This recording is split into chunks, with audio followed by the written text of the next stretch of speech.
కాంగ్రెస్ ప్రభుత్వము ఉద్యోగ క్యాలెండర్ ప్రకటించిందో ఇది ఎంత లోపభూయిష్టంగా ఉన్నదంటే వీళ్ళు మేనిఫెస్టోలో పెట్టిర్రు, దీనికి చట్టబద్ధత కల్పిస్తాము, మేము రాగలగే 1 సంవత్సరంలో 2 లక్షల ఉద్యోగాలు ఇస్తామని చెప్పారు. వాళ్ళు వచ్చినప్పటి నుంచి ఇప్పటివరకు వేసిన నోటిఫికేషన్ లేదు.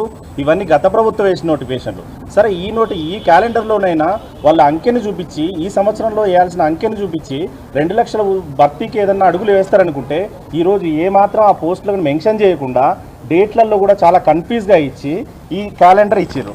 ఈ క్యాలెండర్లో కనీసం సీఎస్ సిగ్నేచర్ కూడా లేదు. మేము ప్రతి మినిస్టరు, ప్రతి సీఎం రేవంత్ రెడ్డి గారు కూడా దీనికి చట్టబద్ధత కల్పిస్తాము, దీనికి బిల్లు కల్పిస్తామన్నారు. దీంట్లో కనీసం ఒక సీఎస్ సిగ్నేచర్ కూడా లేదు. ఇది కేవలం ఒక టైం టేబుల్ లెక్క ఉంది.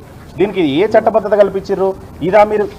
ఇది మీరు ప్రతి మీరు మేనిఫెస్టోలో పెట్టినప్పుడు మా దగ్గరకు వచ్చి అశోక్ నగర్లో మాట్లాడినప్పుడు మేము చట్టబద్ధత కల్పిస్తాము, ప్రతి సంవత్సరం క్యాలెండర్ విడుదలయ్యేటట్టు చేస్తాము, మీరు పల్లెల్లోకి వెళ్ళండి, మా తరఫున ప్రచారం చేయండి, మేము వచ్చిన తర్వాత 1 సంవత్సరంలో 2 లక్షల జాబ్లు ఇస్తామని చెప్పారు. మమ్మల్ని తిప్పిర్రు, మమ్మల్ని వాడుకున్నారు. ఈరోజు ఒక 3 నెలల కానించి మేము ప్రొటెస్ట్ చేస్తుంటే మేము టీజీపీఎస్సీ ముట్టడని పోతే ఆ రోజు 3 రోజుల్లో జాబ్ క్యాలెండర్ అన్నారు. తర్వాత మేము వచ్చేసి ఈ అశోక్ నగర్ చౌరస్తాలో చేస్తే మళ్ళీ 3 రోజుల క్యాలెండర్ అన్నారు. ఈ అసెంబ్లీ సెషన్లో క్యాలెండర్ అన్నారు. చివరి రోజు చివరిసారిగా ప్రయత్నించారు. మేము మార్నింగ్ నుంచి దీని గురించి వెయిట్ చేస్తున్నాము. సరే ఇప్పటికైనా క్యాలెండర్ ప్రకటిస్తారు, దీన్ని చట్టబద్ధత కల్పిస్తారనుకున్నాం, దీంట్లో అంకెలు చెప్తారనుకున్నాము. కనీసం 2 లక్షల్లో 1 లక్ష ఉద్యోగాలకైనా దీంట్లో నోటిఫై చేస్తారనుకుంటే ఈరోజు చూస్తే ఈ లెక్క ప్రకారం చూస్తే 1.5 ఇయర్ తర్వాత గ్రూప్ 2 నోటిఫికేషన్ ఉంది. ఇప్పుడు పెట్టిన ఎగ్జామ్ నోటిఫికేషను ఇప్పుడు డిసెంబర్లో మొన్న పోస్ట్పోన్ చేసిన ఎగ్జాము ఆల్రెడీ గత ప్రభుత్వం నోటిఫికేషను వాళ్ళు డిసెంబర్లో పెడుతున్నారు. తర్వాత వాళ్ళు ఎప్పుడు ఇస్తున్నారు? మేలో ఎగ్జామ్ పెడుతున్నారు. అంటే వాళ్ళు ఇప్పుడు వచ్చినప్పటి నుంచి 15 నెలల తర్వాత గ్రూప్ 2 నోటిఫికేషన్ ఇస్తున్నారు. వాళ్ళు మొదట ఏం చెప్పారు? మేము వచ్చిన సంవత్సరమే 2 లక్షలు అన్నారు. ఇప్పటివరకు 30,000 ఉద్యోగాలు ఇచ్చినామని అసెంబ్లీలో చెప్తున్నారు. 30,000 ఉద్యోగాలకు సంబంధించిన డీటెయిల్స్ ఇది.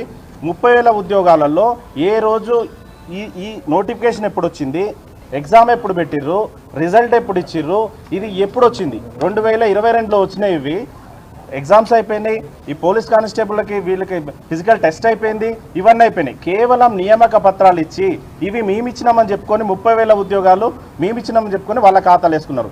సరే అప్పటికి కూడా నిరుద్యోగులు క్యాలెండర్లో ఇంకా 1,70,000 ఉద్యోగాలు ఇస్తారేమో, లేదా 1,00,000 ఉద్యోగాలు ఇస్తారేమో అనుకున్నారు. ఈరోజు చూస్తే క్యాలెండర్లో కనీసం ఒక అంకె కూడా లేదు. అంటే ఇది కేవలం ఒక టైం టేబుల్ లెక్క ఉంది. ఒకటే దానిని గ్రూప్ 1 ఒక కాలంలో ఇవ్వాల్సిన గ్రూప్ 1ని ఒక కాలంలోనేమో నోటిఫికేషన్ డేట్ ఇచ్చిర్రు, ఒక కాలంలోనేమో ప్రిలిమ్స్ డేట్ ఇచ్చిర్రు, ఒక కాలంలోనో మెయిన్స్ డేట్ ఇచ్చిర్రు. అంటే ఊరికే డొల్ల కోసం ఇది కేవలం మమ్మల్ని మభ్య పెట్టడానికి ఇచ్చిర్రు. దీన్ని చూసిన తర్వాత మాకు ఇంకా నిరాసక్తి ఉంది. రాహుల్ గాంధీ గారు అశోక్ నగర్కి వచ్చి చెప్పింది మేము క్యాలెండర్ ఇస్తామని చెప్పింది ఈ క్యాలెండర్ గురించా? ఇది మేనిఫెస్టోలో పెట్టారు.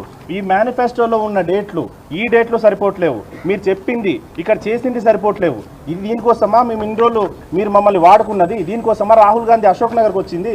దీనికోసమా మీ కాంగ్రెస్ వాళ్ళు మొత్తం మా వెంబడి తిరిగింది? మేము సపోర్ట్ చేసినాం, మేము ఇస్తామని చెప్పిర్రు. సరే ఆశపడి మీరు ఇస్తారు కదా అని చేసినాము. ఇప్పటి వరకు నోటిఫికేషన్లు ఇవ్వకపోగా మీరు వచ్చిన తర్వాత ఈ 30,000 తీసేస్తే మీ ఎగ్జామ్ స్టార్ట్ అయ్యేది ఒక 1 ఇయర్ తర్వాత, 1.5 ఇయర్ తర్వాత. అంటే మీరు 1 ఇయర్లో 2 లక్షలు ఇస్తానంటారు, 1.5 ఇయర్ తర్వాత మీరు స్టార్ట్ అవుతుంది. 5 సంవత్సరాల్లో కూడా 2 లక్షలు ఇచ్చే పరిస్థితి లేదు. వచ్చే సంవత్సరంలో కూడా ఈ క్యాలెండర్ ప్రకారం చూస్తే దేంట్లో కూడా 30,000 నిండే పరిస్థితి లేదు. అంటే వీళ్ళు ఇచ్చిన 2 లక్షలు గాలికి వదిలేసి కేవలం స్టూడెంట్ని మభ్య పెట్టడానికి మాత్రమే ఇది రిలీజ్ చేసిరు. దీంట్లో ఒక సిగ్నేచర్ కానీ, దీనికి సంబంధించిన ఒక అథారిటీ కానీ, ఏదైనా టీఎస్పీఎస్సీకి పంపిన మీ కాపీ అని కానీ లేదు. కేవలం ఇది దాంట్లో ఉన్నది దీంట్లో కాపీ చేసి ఇచ్చారు. దీనికోసం ప్రతిరోజు మాకు ప్రెస్ మీట్లు పెట్టడము, ప్రతిరోజు చర్చలు జరుగుతున్నాయని చెప్పము, ప్రతిరోజు హై లెవెల్ కమిటీ చేసినామని చెప్తున్నారు. ప్రతి మంత్రి గారు దీని మీద రెస్పాండ్ అయ్యారు. రేపు వస్తుంది చూడండి, మాపు వస్తుంది చూడండి, కమిటీ నడుస్తుంది, మా క్యాబినెట్ మీటింగ్లో చర్చించారు. దీనికోసమా క్యాబినెట్లో మీటింగ్? దీంట్లో ఏముందని క్యాబినెట్లో మీటింగ్ చర్చించారు? దీంట్లో ఒక సంతకం లేదు, ఒక అథారిటీకి మేము పంపించినాము ఆర్డర్స్ అని లేదు, ఒక జీవో ఇష్యూ చేసినాం జీఏడీ వాళ్ళకి పలానా డేట్లో ఇవ్వమని చెప్పింది లేదు. ఏది లేకుండా ఉట్టి వైట్ పేపర్ ఇచ్చి ఇది క్యాలెండర్ని ప్రకటించి ఎంత నిరుద్యోగులను మోసం చేస్తుందో ఈ గవర్నమెంట్ మొత్తం ప్రజలందరూ ఆలోచించాలి. మేము ఇంతగనం చేస్తే కనీసము ఈరోజు కనీసం ఒక దీంట్లో అంకెలు ప్రకటిస్తామని చెప్పారు. అంకెలు ప్రకటిస్తాము 2 లక్షలకు సంబంధించి అన్నారు.